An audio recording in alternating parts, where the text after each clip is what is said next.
Fala, rapaziada, beleza?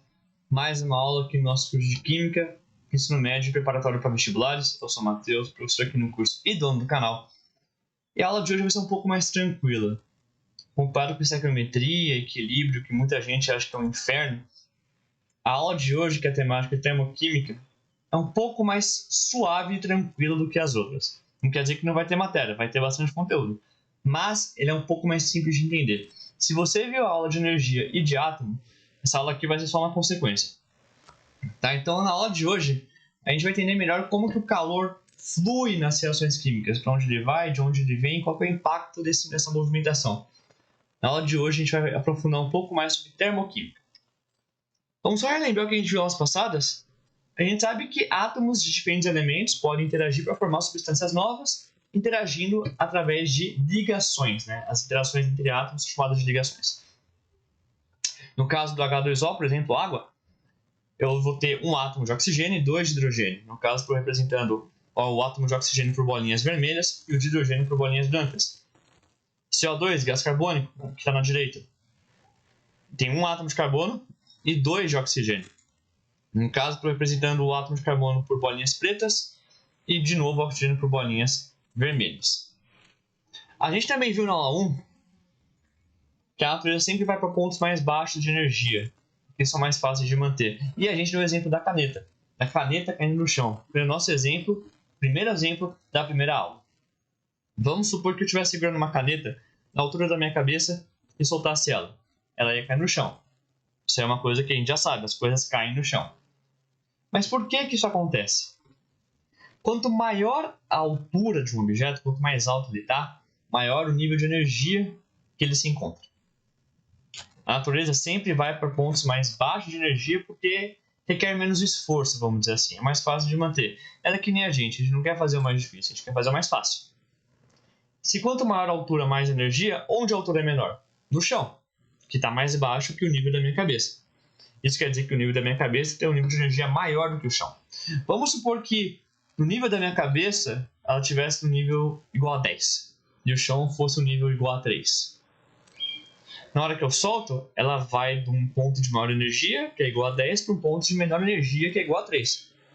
A gente viu na aula de energia o principal princípio para a gente, na hora de entender esse fenômeno, que é o princípio da conservação da energia. A energia que eu começo é a energia que eu termino. Ela pode ter fluído para um lado, para o outro, ela pode ter virado outras coisas, mas no final, a somatória, né, a junção de tudo tem que dar a mesma coisa. Se eu comecei com 10, eu vou continuar com 10 e acabar com 10. Então, se ela vai de 10 para 3, eu perdi 7. Na verdade, eu não perdi, né? Esse verbo está errado. Ela não sumiu. Ela foi liberada. Ela foi para fora do sistema. O que é o sistema? A caneta caindo. Na hora que ela cai no chão, à medida que ela cai no chão e atinge esse nível 3 de energia, essa diferença, 10 menos 3 é igual a 7, vai ser liberada. Então, por que os átomos se ligam? Resposta genérica é extremamente simples. Porque a situação em que eles estão ligados é um ponto de mais baixa energia, por isso é mais fácil de manter e mais estável, do que o ponto em que eles não estão ligados. Do mesmo modo que a gente pensou na hora de entender esse exemplo da caneta caindo no chão. Então a gente pode, no caso, entender o nível de energia 10, que era o nível de altura da minha cabeça, como o estado em que os átomos não estão ligados, ou estado não ligado. E o estado ligado, que é o ponto mais baixo de energia, seria justamente o estado nível do chão, que é o nível mais baixo. O raciocínio continua o mesmo. Eu fui de 10 para 3. Isso significa que essa formação de ligação, né, a formação dessa ligação entre esses dois átomos de bolinha vermelha, vai liberar 10 menos 3, 7 unidades de energia. Isso quer dizer que esse fenômeno sempre libera energia. Isso é muito importante para a gente. A formação de ligações químicas sempre libera energia. Não importa quais os átomos envolvidos, não importa as características deles. Se dois átomos estão se ligando, é porque o nível de energia deles ligados é mais baixo, e isso significa que a energia vai ter que ser liberada. E no caso contrário, se eu quero ir do nível mais baixo, que é eles ligados, para o nível mais alto, e é eles não ligados. Comparando com o nosso caso da caneta, é a mesma coisa que tentar pegar a caneta do chão e levantar de volta para o nível da minha cabeça. Só que isso não aconteceu sozinho, né? Eu tive que descer, eu tive que fazer o esforço e dar energia para isso acontecer. Afinal de contas, se eu quero ir do 3 para o 10, eu tenho que adicionar 7, ao contrário daqui. Então, no caso, se nesse desenho da caneta caindo, a energia liberada é igual a 7, no caso contrário, ela vai ser absorvida, a energia vai ser absorvida para isso acontecer. Do nível 3 para o nível 10, eu tenho que absorver 7. E a mesma coisa acontece para a quebra de ligação. Se dois átomos no nível mais baixo de energia vão ser separados e ir para um nível mais alto, a energia vai ter que ser consumida para isso acontecer. Para essa separação realmente acontecer. Isso quer dizer que se a formação de ligações sempre libera energia, a quebra delas, a separação dos átomos, sempre vai consumir. É isso que essa seta roxa significa. A seta preta está mostrando a direção para onde as coisas estão acontecendo. Nesse caso, está indo de cima para baixo, de maior energia para o de menor energia. Aqui está o contrário, está indo de menor energia para o de maior energia. A seta roxa, por outro lado, ela representa a direção que essa energia está entrando ou saindo. No caso da quebra, a energia está sendo consumida. Energia consumida quer dizer que ela está entrando. Por isso que a seta está entrando, está apontando para dentro do sistema. No caso em que a seta está indo para fora, quer dizer que a energia está sendo liberada. A seta roxa está indo do sistema para fora. Isso quer dizer que, nesse caso, 7 unidades de energia estão sendo liberadas. E por que isso é importante para a gente? Reações químicas acontecem porque substâncias iniciais, chamadas de reagentes, vão reagir, obviamente, e formar substâncias novas, que são os produtos. Isso acontece porque os átomos envolvidos das substâncias dos reagentes, vão se separar, vão se reorganizar e vão chegar nos produtos, vão formar novas interações, novas ligações para formar produtos. A gente pegou aqui uma reação bem simples para começar a analisar esse tipo de coisa. 1 mol de gás oxigênio, O2, mais 2 mols de gás hidrogênio, H2, dando 2 mols de água no estado gasoso, vapor de água, H2O.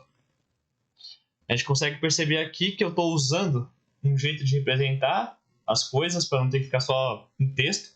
Eu estou usando bolinhas vermelhas para representar oxigênio e bolinhas pretas para representar hidrogênios. A gente consegue ver que a estequiometria, ou seja, a quantidade de cada coisa, está certinho. Eu tenho 2 bolinhas vermelhas do lado dos reagentes, 2 bolinhas vermelhas do lado dos produtos.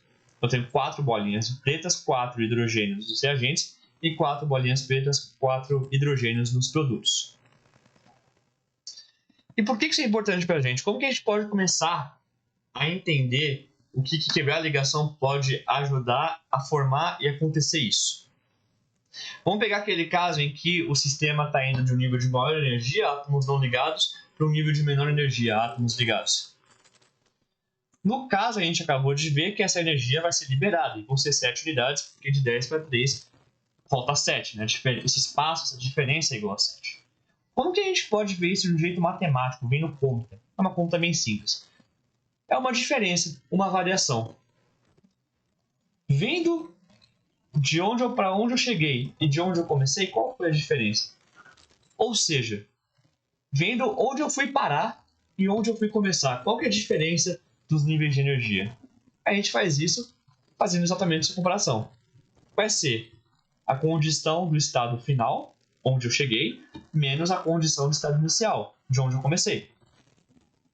Qual que é, no caso, a parte que importa pra gente? Energia. Qual que é a energia do estado final? 3. E a energia do estado inicial? 10. Então a energia final menos a energia inicial vai ser igual a 3 menos 10, que é igual a menos 7. Esse sinal negativo, no menos 7, significa que a energia está sendo liberada. Tudo que vai para fora do sistema recebe sinal negativo. E o oposto, quando eu começo do nível 3, no nível que os átomos estão ligados, e eu vou para o nível 10, em que os átomos estão separados. Qual que vai ser a diferença de energia no caso? Para onde eu parei? Onde eu cheguei? Do nível de energia igual a 10, E final igual a 10. De onde eu comecei? Do nível de energia igual a 3, E inicial igual a 3. Fazendo essa diferença, E final menos E inicial, 10 menos 3, 7 ou 7 positivo, mais 7, né? Se você quiser comparar bem explicitamente com isso aqui. Esse sinal positivo, né, mais 7, 7 positivo, significa que a energia está entrando. Tudo que entra no sistema recebe sinal positivo. Então, se a energia está entrando, ela vai receber um sinal positivo. Se a energia está sendo liberada, esse número vai receber um sinal negativo. E como que a gente pode medir energia? Eu estou falando toda hora, unidade de energia, unidade de energia. Quando a gente vai medir as coisas, a gente tem coisas para serem medidas, né? Quando eu meço uma distância, eu meço em metros, em quilômetros. Quando eu meço o tempo, eu meço em minutos, segundos. Será que não tem algum jeito de medir essa energia? E a resposta é que tem. No século XIX, um britânico chamado Joule, James Prescott Joule, ele desenvolve o jeito dele de medir energia, que hoje em dia a gente usa muito e que leva o nome dele. Unidade de Joule ou um J maiúsculo, para simplificar. Ele foi lá e falou para todo mundo, ele falou, um Joule é igual à quantidade de energia necessária para aumentar a temperatura de 1 grama de água em 1 grau Celsius. Isso quer dizer que se você tiver 1 grama de água e quiser elevar a temperatura desse 1 grama de água de 10 graus para 11 graus Celsius, você teria que fornecer 1 joule de energia. O problema é que em química, a gente faz as coisas em grande quantidade, né? Se você não lembra da aula do mol, a gente usa muito isso porque os átomos são muito pequenos e mesmo coisas em poucas quantidades têm muitos e muitos átomos. Isso quer dizer que a gente faz as coisas em grande quantidade. Então, quase nunca as coisas vão dar em 1 joule, 2 joules, 10 joules. Do mesmo jeito, por exemplo, que a distância entre países nunca vai ser em metro. A gente sempre vai medir em quilômetro. Entre estados, também sempre vai ser em quilômetro. Se eu quiser ver quantos anos vai demorar para acontecer uma coisa, eu não vou medir em segundos, vou medir em anos. Eu vou usar uma coisa que seja adequada para a dimensão do negócio, para o tanto que o negócio é. Se ele acontece com uma quantidade muito grande, eu não vou usar uma coisa muito pequena para medir. Em quilômetros, esse quilo significa 1000. 1000 metros, quilômetro. E energia em reações químicas, em ligações e tudo mais, ainda mais nas quantidades que a gente trabalha, geralmente nunca vai de novo dar 1 joule, 2 joules. Vai dar 1000 joules, 10.000 joules, 100.000 joules. E por isso, que do mesmo jeito que a gente usa quilo para quilômetro, né, porque são 1000 metros, a gente conta de 1000 em 1000, a gente vai usar quilojoule, 1000 joules. E a gente sempre vai medir as coisas, pelo menos de modo geral, em química, em quantos mols isso acontece. O quanto disso aconteceu em 1 mol de vezes, ou seja, o quanto que isso acontece em 6 vezes 10 a 23 vezes que isso acontece. E por isso, a gente vai usar a unidade de medida quilojoule por mol. Ou seja, qual que é a quantidade de energia liberada em 1 mol daquilo, em 6 vezes 10 a 23 daquilo, em 6 vezes 10 a 23 ligações sendo formadas, em 6 vezes 10 a 23 reações acontecendo e assim por diante. Ou seja, de modo geral, a gente vai medir a quantidade em milhares de joules presentes em 1 mol daquilo que a gente está observando ou medindo. E como que a gente pode aprofundar mais esse desenho? Ao invés de falar 10 unidades de energia, 3 unidades de energia, que libera e consome 7 unidades de energia, eu posso começar a usar justamente isso daqui, um jeito mais eficiente de medir esse tipo de coisa. Então, ao invés de falar nível de energia igual a 10 e nível de energia igual a 3, posso falar nível de energia igual a 10 kJ por mol e nível de energia igual a 3 kJ por mol. Energia quebrada, liberada ou consumida pela quebra, pela formação de ligação, posso falar 7 kJ, menos 7 kJ por mol, e assim por diante. E na química, o calor, essa medida de calor, recebe um nome especial, chamado entalpia, que é representado pela letra H. Então, onde tiver energia, estou falando de calor nesse caso, energia térmica, eu vou usar H. Onde tiver E, onde tinha E, no caso, virou H. O que mudou pra gente? Nada. Continua tudo igual. Não mudou absolutamente nada. O entendimento das coisas que você teve nesse desenho serve para isso. Igual. E como que agora a gente pode aplicar aquilo que a gente conseguiu fazer aqui? A diferença de energia não era a energia do estado final, onde eu cheguei, menos a energia do estado inicial, de onde eu comecei? Agora a gente pode falar de variação de entalpia. Diferença de entalpia, que é a mesma coisa. Nesse caso, a gente está indo de baixo para cima, né? De um estado de menor energia para o de maior. Isso quer dizer que a ligação está sendo quebrada. Em física química, esse processo de variação ele recebe um símbolo. Se você está no física, por exemplo, você já deve ter visto que variação de posição é ΔS, variação de tempo é ΔT, e variação de entalpia é ΔH. Esse delta significa variação, ou diferença, que é a mesma coisa. E o H, de novo, é só de entalpia. Então, o ΔH desse processo de quebra, ou ΔH da quebra, vai ser a entalpia do estado final menos a entalpia do estado inicial. Qual que é o estado final? Onde eu cheguei? 10 kJ por mol, certo? Porque eu estou subindo, então o estado final está lá em cima, no final da seta. Menos a entalpia do estado inicial, de onde eu comecei, do nível 3 kJ por mol. Ou seja, a diferença vai ser 10 menos 3 igual a 7 kJ por mol.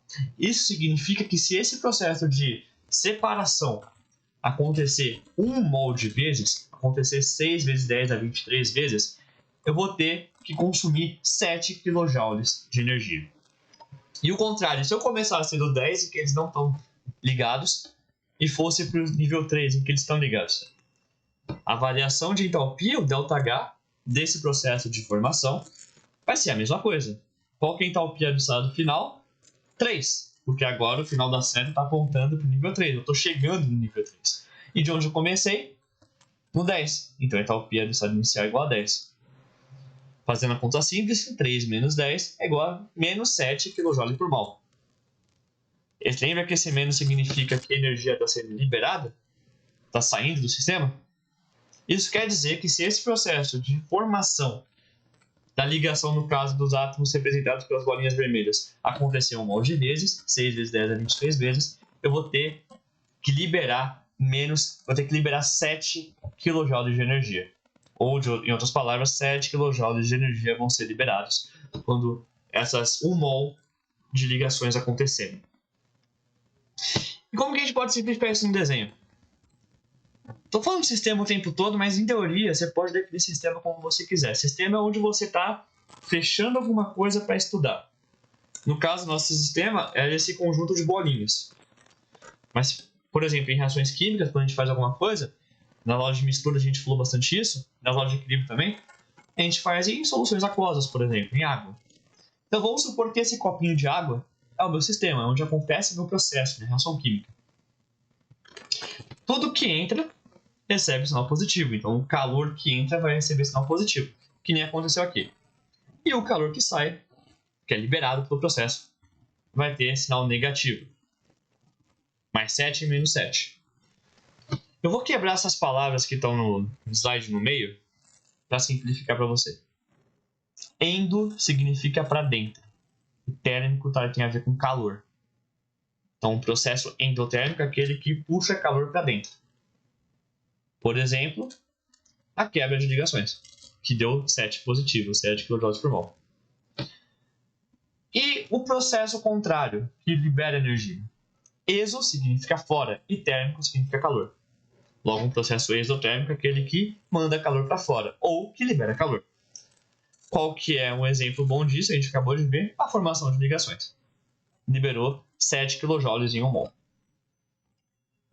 E por que isso é importante para a gente em reações? A gente não acabou de falar há pouco tempo que os átomos dos reagentes vão ter que se separar para formar os produtos, se reorganizar para formar substâncias novas? Para conseguir fazer isso, as ligações vão ter que ser quebradas para eles conseguirem se separar. Isso quer dizer que nos reagentes, no nosso caso, o gás oxigênio, O2, as bolinhas vermelhas, e o gás hidrogênio, H2, as bolinhas pretas, vão ter que ter suas ligações quebradas para você ter essa reorganização e formar os produtos que, no caso, é a água em estado gasoso. Se nos reagentes eu estou quebrando ligações, isso significa que nos reagentes eu vou ter formação de processo endotérmico. Eles vão ter que puxar calor para isso daqui acontecer. É isso que a gente quer que aconteça. E nos produtos, eu não tenho que formar ligações? Formar ligações é um processo exotérmico. Manda calor para fora, porque é exatamente que nem essa condição aqui. Isso quer dizer que o lado dos produtos vai puxar energia. Não, o lado dos reagentes, perdão, vai puxar energia. E o lado dos produtos vai liberar. Aí a pergunta é, quem ganha nesse processo? Será que os reagentes vão puxar mais calor? Ou será que os produtos vão liberar mais calor? Quem ganha nesse jogo, vamos dizer assim? Quem consegue fazer mais? Quem consegue dominar essa troca de calor? Os reagentes vão conseguir puxar mais calor, os produtos vão conseguir liberar mais. Para fazer isso, a gente tem que analisar quem está sendo quebrado e quem está sendo formado. Então vamos ver essa tabela aqui. A gente vai analisar cada ligação e ver qual que é a contribuição dela na energia. Por exemplo, a ligação do gás O2, essas duas bolinhas vermelhas que são os átomos de oxigênio, eu vou ter uma interação que na hora que é formada libera 496 kJ por mol. Eu estou lendo agora a coluna do meio, a terceira coluna. A entalpia de formação, ou seja, o calor que é liberado na formação dessa interação química é de 496 kJ por mol. No caso, se é liberado é negativo, certo? Menos 496. E quantos tem dele, né? Quantos O2 tem? Um só. Tem uma ligação só envolvida. Só que eu estou quebrando ou estou formando? Isso aí é uma entalpia de formação, por isso que é negativo. Eu estou quebrando, certo? Se eu estou quebrando, eu vou ter que puxar energia. Então, na verdade, se eu estou quebrando, eu não vou usar entalpia de formação. Eu vou usar entalpia de quebra. E se a entalpia de formação é menos 496 kJ por mol, a entalpia de quebra é o mesmo valor, só que ao contrário. Mais 496 kJ por mol. Não quer dizer que a participação de energia, de entalpia, ou calor, se você quiser pensar, dessa ligação é de 496 kJ por mol, que é o valor que está aqui na última coluna na direita, que seria a quinta coluna. O H2 agora. Para formar uma ligação entre dois átomos de hidrogênio, eu tenho que liberar 436 kJ por mol. Ou no caso, a entalpia de formação é menos 436. Só que eu não tenho um só, eu tenho dois. Então esse valor vai ter que ser dobrado. O problema é, de novo, eu quebrei ou formei? Eu quebrei. Então esse valor não tem que ser negativo, ele tem que ser positivo, porque eu estou absorvendo energia. Então, se para formar uma ligação hidrogênio-hidrogênio, formar um par de bolinhas, eu liberei 436 kJ por mol, ou seja, menos 436, para quebrar, eu teria que fazer o oposto. A quebra consumiria 436 kJ por mol ou mais 436. Só que eu não tenho um só, eu tenho dois, de acordo com a reação. Vou ter que dobrar esse valor. Então, a contribuição do hidrogênio nisso tudo é 436 vezes 2. Isso vai dar um valor de mais 872 kJ por mol, como a gente pode ver na coluna da direita, a quinta coluna. E nos produtos, para que a gente acabou de analisar os reagentes, o que está sendo feito nos produtos? Eu estou formando interações bolinha vermelha, bolinha preta, oxigênio e hidrogênio. Em uma água, a gente tem uma bolinha vermelha interagindo com duas pretas. Isso quer dizer que uma água forma duas interações oxigênio e hidrogênio, bolinha vermelha, bolinha preta. Só que eu não tenho só uma água, eu tenho duas. Então, se uma água tem duas interações, bolinha preta, bolinha vermelha, oxigênio e hidrogênio, duas águas vão ter 2 vezes 2, 4 interações. Essa é a quantidade certa, 4 interações. Uma interação oxigênio e hidrogênio libera 463 kJ por mol.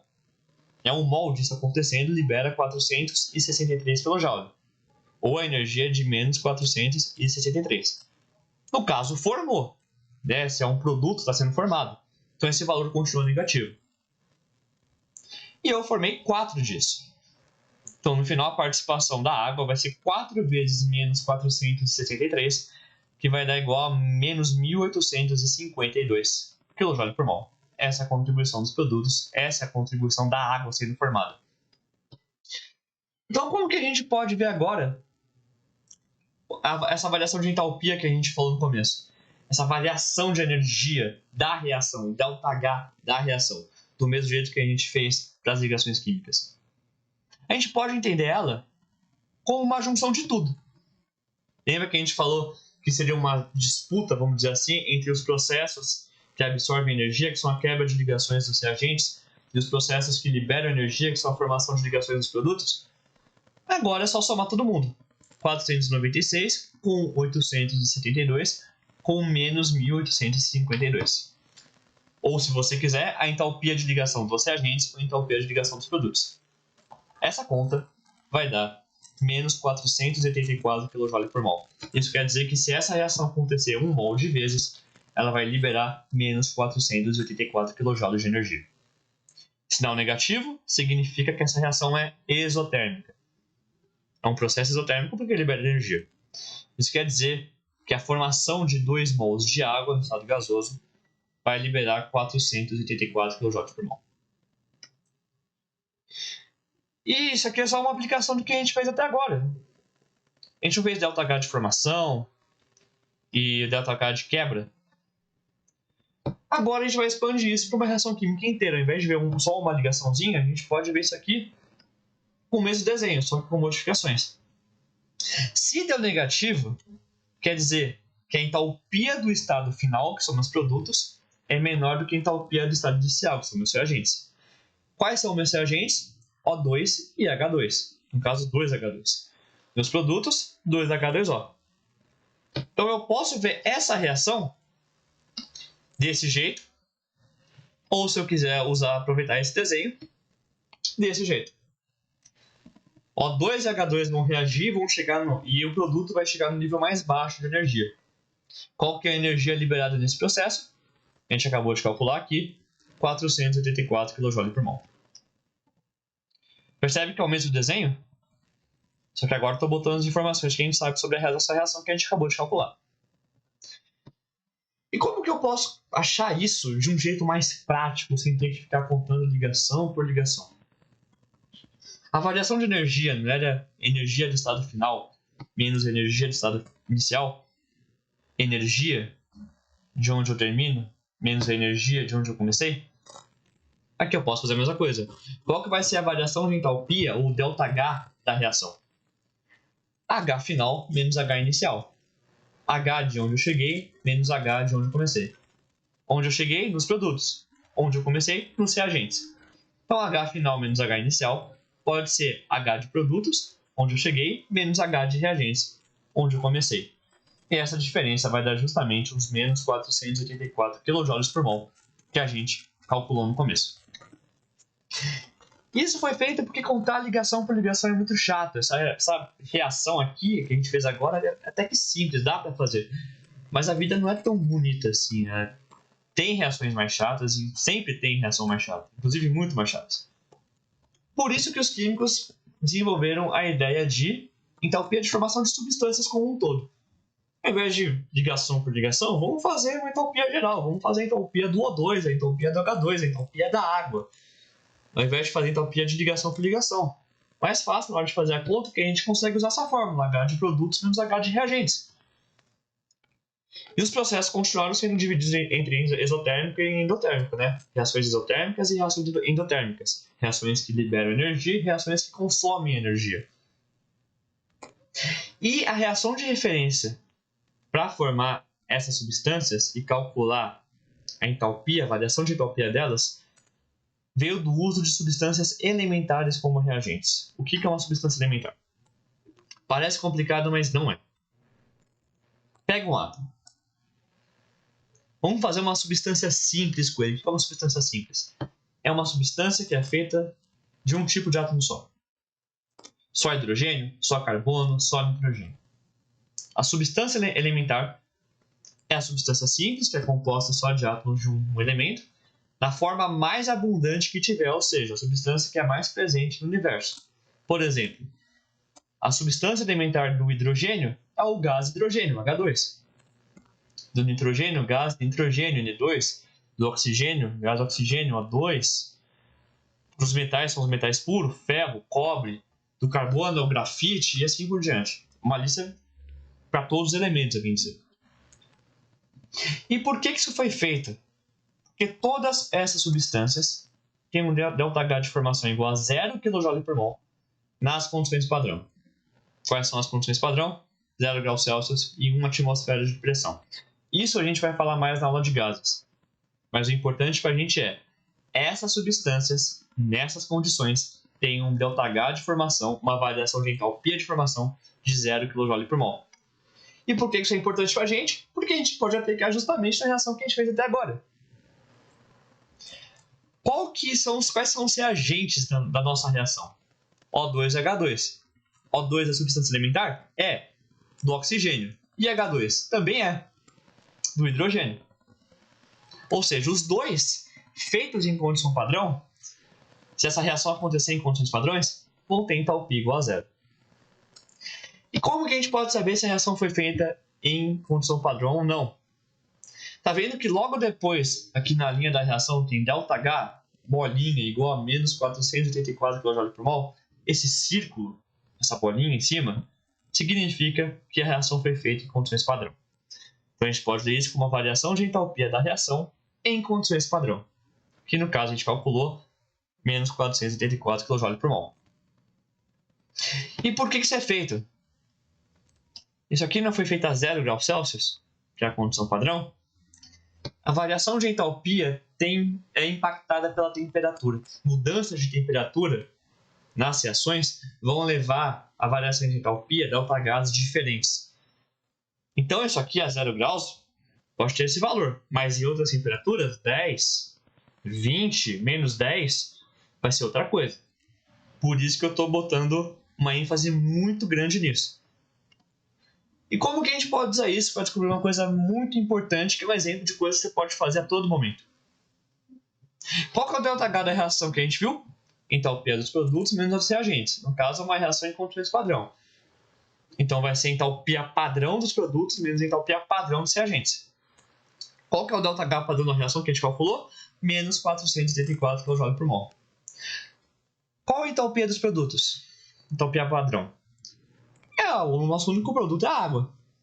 Então, vai ser a entalpia padrão da água, para formar a água, vezes 2. Porque a gente tem 2 mols dela na reação. Os produtos têm que ser a quantidade inteira. Se eu tenho 2 águas, eu vou ter que pegar a entalpia da água e multiplicar por 2. Menos, quais são os reagentes? H2 e O2. Quanto eu tenho de H2? 2. Então, eu começo 2 vezes a entalpia padrão do H2. E de oxigênio, gás oxigênio O2, um só. 1 vezes a entalpia padrão do O2. Só que H2 e O2 não são substâncias elementares. Isso quer dizer que nas condições padrão, a entalpia delas é igual a 0. Então, isso aqui a entalpia dos reagentes vai ser igual a 2 vezes 0, mais 1 vezes 0. 0 mais 0 dá 0. Então, é como se esse termo, essa parte não existisse. Com isso, eu consigo que 2 vezes a entalpia de padrão da água de formação vai ser igual a menos 484 kJ por mol. E com isso, eu consigo calcular a entalpia padrão de formação de uma substância. A água no estado gasoso, quando é formada, nas condições padrão, libera 242 kJ por mol. A entalpia padrão de formação da água gasosa é menos 242 kJ por mol. E é para isso que serve a substância alimentar. A partir dela, sabendo que a entalpia é igual a 0, a gente consegue ver que a entalpia da reação vai ser ligada com a entalpia diretamente dos produtos. E a gente pode usar ela para calcular entalpias padrão de formação de várias substâncias. E é isso que foi feito logo no começo. E com isso a gente consegue começar a entender por que as coisas são usadas do jeito que elas são usadas. Por exemplo, combustível é usado para liberar calor, certo? A gente está acostumado com gasolina, por exemplo, para dar energia para o carro, no motor. A gasolina queima no motor por causa de uma reação chamada de combustão. O que é uma reação de combustão? Uma reação que libera muito calor e que depende de gás oxigênio, combustível e uma fonte de calor inicial para dar um start na coisa, para dar um começo. No caso, gasolina é uma mistura de coisas, essencialmente. Mas gasolina não é o único combustível no mundo. Outro combustível muito usado é o gás metano, principalmente em países da Europa, em que usam gás natural para aquecer as casas. Aquele gás é metano. O que é o metano? É o CH4, um carbono 4 hidrogênios. E é um gás, porque eu botei, lógico, se você não soubesse, você poderia saber que é um gás porque tem um Gzinho do lado, entre parênteses. E essa é a reação de combustão do gás metano. 1 mol de gás metano, CH4, mais 2 mols de gás oxigênio, O2, dando 1 mol de gás carbônico, CO2, e 2 mols de água líquida, H2O. Embaixo, eu coloquei a entalpia de formação padrão de cada substância. Para o metano, menos 74,87 kJ por mol. Para o gás oxigênio, 0. Para o gás carbônico, menos 393,51 kJ por mol. E para a água líquida, menos 242 kJ por mol, porque a gente acabou de calcular aqui, essa parte a gente sabe. Então, por que o metano é usado como combustível? Coisas que são usadas como combustíveis participam de reações que liberam calor. Vamos ver se essa reação libera calor. Qual é o ΔH da reação? Entalpia dos produtos menos entalpia dos reagentes. Entalpia do final menos entalpia do começo. Variação de entalpia. Produtos, H2O e CO2. Quanto eu tenho de água? 2 mols. Então a participação da água vai ser 2 vezes entalpia de formação da água. Mais, quanto eu tenho de CO2? 1 só. Então mais 1 vezes a entalpia de formação de CO2. Acabamos os produtos, vamos para os reagentes. Quais são os reagentes? Metano, gás metano e gás oxigênio. Quanto eu tenho de gás metano? 1 só.